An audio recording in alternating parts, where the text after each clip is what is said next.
Assalamu alaikum viewers. My name is Sakif Azarningwala and as a part of Rehan AI teacher training course, I'm back with another Talk review video. Today I'm going to review an extremely thought-provoking TED Talk by Andreas Schleicher titled Using Data to Build Better Schools. Andreas is an educational researcher and a leading figure associated with OECD program for International Student Assessment, commonly known as PISA. In the TED Talk, he explores a very important question. How can we understand what makes an educational system successful? And more importantly, how can we uh, use evidence to make our schools better? What immediately makes this talk interesting is that Andreas does not begin by telling us what a good school should look like. Instead, he begins by challenging the way we think about education itself. One of the early ideas is that learning is not simply a place, it is an activity. This may sound simple, but it changes the way we look at education. Learning does not necessarily happen only inside classroom through textbooks, lecture, or examination. It is something that happens continuously, and therefore the quality of an education system should ultimately be judged by what students are actually able to understand, apply, and to do. From there, Andreas introduces us to PISA, the Program for International Students Assessment. PISA evaluates the knowledge and skills of 15-year-old students across educational systems around the world. What makes this particularly interesting is that the assessment is not simply about memorizing information. It attempts to examine whether students can use what they have learned, apply knowledge to unfamiliar situations, and deal with the problems that resemble the challenges they may encounter beyond school. And this is one of the strongest ideas in the entire presentation. Education should not only prepare students to pass examination, it should prepare them to use knowledge in the real world. Andreas then takes us into international comparisons. He shows how dramatically education system can differ from one country to another. In this data, he presents from the 2009 PISA assessment, some systems including Shanghai, Korea, Singapore, Finland, and Canada were performing very strongly, while other systems were significantly behind. He points out that the difference between some education system can represent several years of schooling. That comparison is powerful because it forces us to ask a difficult question. If students of the same age can have dramatically different levels of knowledge and skills depending on where they are educated, then what are the higher performing education system doing differently? But Andreas does not stop at the ranking. This is where the talk becomes much more meaningful. He introduces another dimension, equity. An education system simply be called successful because a small group of students perform exceptionally well. We also need to ask whether students from different social and economic backgrounds have a fair opportunity to succeed. This is an extremely important distinction. Excellence and equity are often presented as if they are opposite, as if country has to choose between producing excellent results and providing opportunities for everyone. Andreas challenges that assumption. His evidence suggests that some educational systems are capable of achieving both relatively high performance and a high degree of equity. And this is one of the central messages I take from this talk. The goal should not be to create few successful students. The goal should be to create a system in which every student has a genuine opportunity to succeed. Another fascinating part of the presentation is this discussion about money. It is very easy to assume that improving education is simply a matter of spending more money. Obviously, resources matter. School need facilities, technology, qualified teachers, learning materials, and support system. But Andrea's argument is much more sophisticated. High spending by itself does not automatically produce high educational outcomes. The more important question is how are resources being used?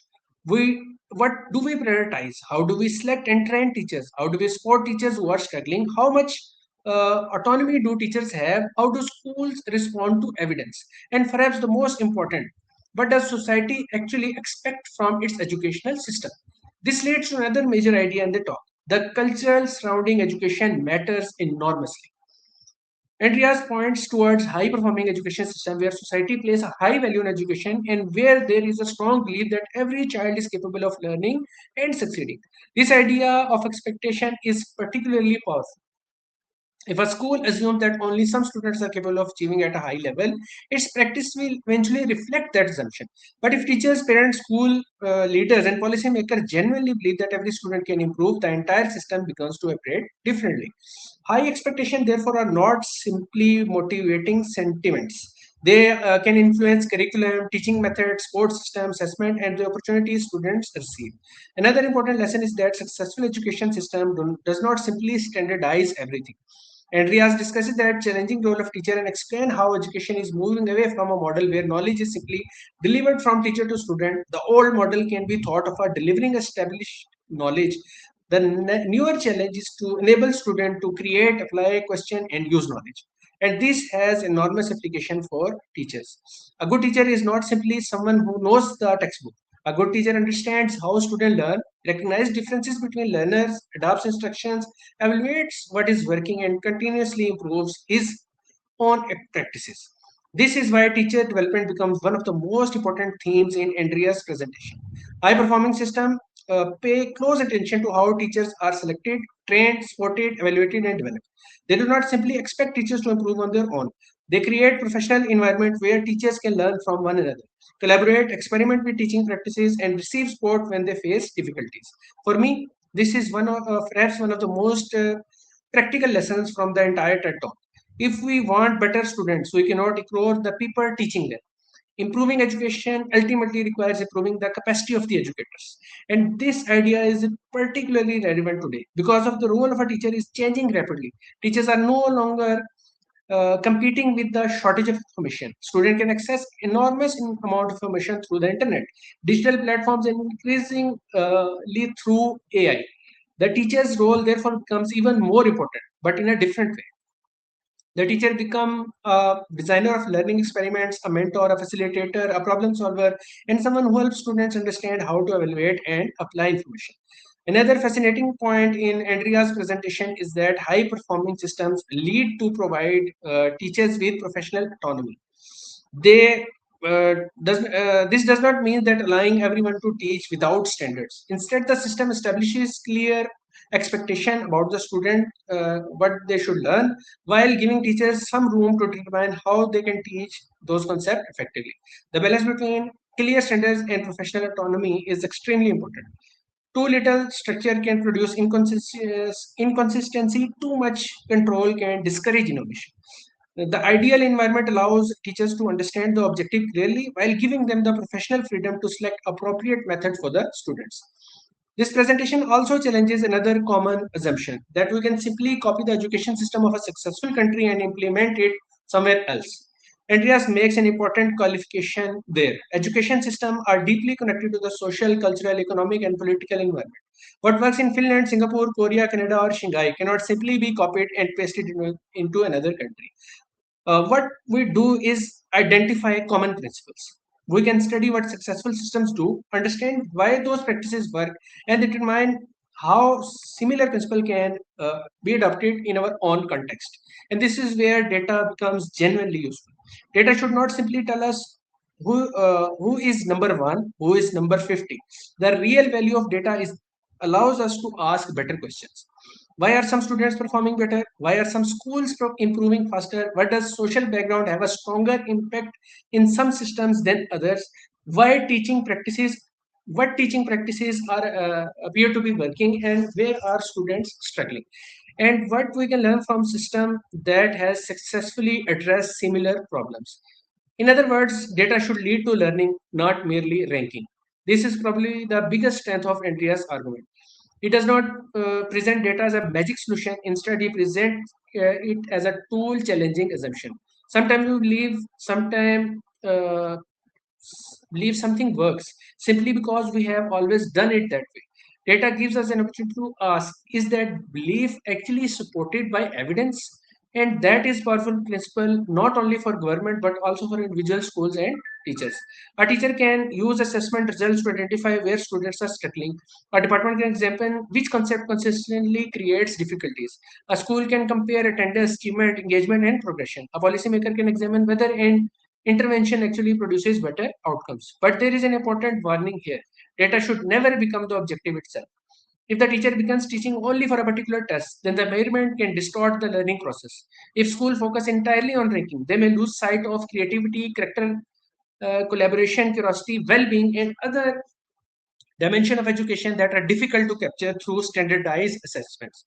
So while Andreas makes a strong case for measurements, we should also remember that not everything valuable in education can be reduced to a number. This is one area which I would like that the talk to go even deeper.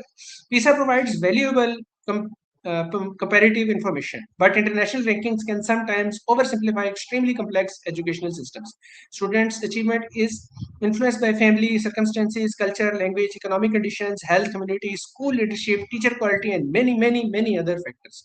Therefore, data should be interpreted carefully. The important question is not simply have we ranked.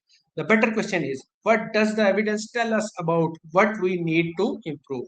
Another particularly impressive statistics discussed by Andreas concern variation between schools within high performance systems.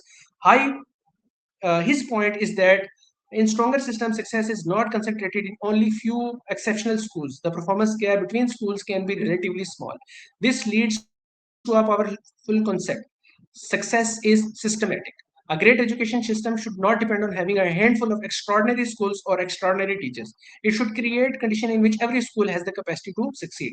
This is perhaps the most important lesson for educational reforms. Instead of asking how do we create one excellent school, we should ask how do we create a system where excellence becomes normal. Instead of asking how do we find a few exceptional teachers, we should ask how do we help each teacher continuously improve. And instead of asking how do we help the best students succeed, we should ask how do we ensure that every student receives meaningful opportunities to succeed. From a presentation perspective, Andrea's style is also worth examining. He uses very evidence-driven approach rather than relying heavily on emotional storytelling. He builds in the argument through stats, international comparison, graphs, examples, and patterns. His visual presentation is therefore not simply for decoration. The charts are a part of the argument. He uses comparisons to make abstract educational issues visible instead of merely saying that the education system differs. He knows the audience, the scale of those differences. The presentation also has a logical progression. First, he introduces the problem, then he introduces PISA, then he presents international evidence. Then he adds equity. After that, he examines the characteristic of high performance system. Finally, he moves from measurement towards policy, teacher expectation, and systematic improvement. That structure makes the talk relatively easy to follow even though the subject itself is complex. His delivery is calm, analytical, and authoritative. He does not depend on dramatic gestures or excessive emotional language. His credibility comes primarily from evidence and from his experience working with international educational data. At the same time, the evidence heavy approach can make parts of the presentation feel dense for the viewers who are not already familiar with educational research. Some of the stats and comparison require concentration. Nevertheless, the visualization helps translate complex information into something more understandable. Overall, I think the greatest strength of TED Talk is that the change in question we ask about education instead of asking what country has the best school. Andreas encourages us to ask what can we learn from the evidence about why some educational systems perform better, achieve greater equity, and improve more effectively. And that is much more a productive question. For teacher, the message is clear. Use evidence to understand your students, reflect on your teaching, collaborate with colleagues, and continuously improve. For school leaders, the lesson is to build culture where data is used for improvement rather than punishment. For policymakers, the lesson is to look beyond spending and examine how teachers are recruited, trained, supported, and empowered. And for students, perhaps the biggest lesson is that education system should ultimately be about developing the ability to think, apply knowledge, solve unfamiliar problems, and continue learning throughout life. For countries like Pakistan, this message is particularly relevant. We should certainly learn from international assessments and successful education system, but we should not simply copy another country's model. We need to use evidence to understand and own challenges. Difference between institutions, teacher development, curriculum, relevance, student engagement, assessment practices, access to technology, and the gap between what students can learn and what they eventually need in higher education, employment, and society. And this is where the real power of data lies. Not in producing another ranking, not in blaming teacher, not in labeling student, but in helping us to see reality more clearly as that we can make better decisions. To conclude, Andrea's use the data to build better school is much more than a presentation about PISA. It is fundamentally a presentation about learning from evidence. It challenges us to question assumption, compare ourselves honestly with others, recognize the importance of equity, invest in teacher, maintain high expectation for every learner, and create education system in which improvement is continuous rather than occasional. The most powerful takeaway for me is that data should not tell us who is to blame. It should tell us where to improve. And perhaps even more importantly, a successful educational system should not be one where only a few schools, teachers, and students succeed. It should be a system where success becomes possible for everyone. So that was all about today's TED Talk review. Hope you enjoyed today's session and had something to learn. Until next time, signing off. Allah Hafiz.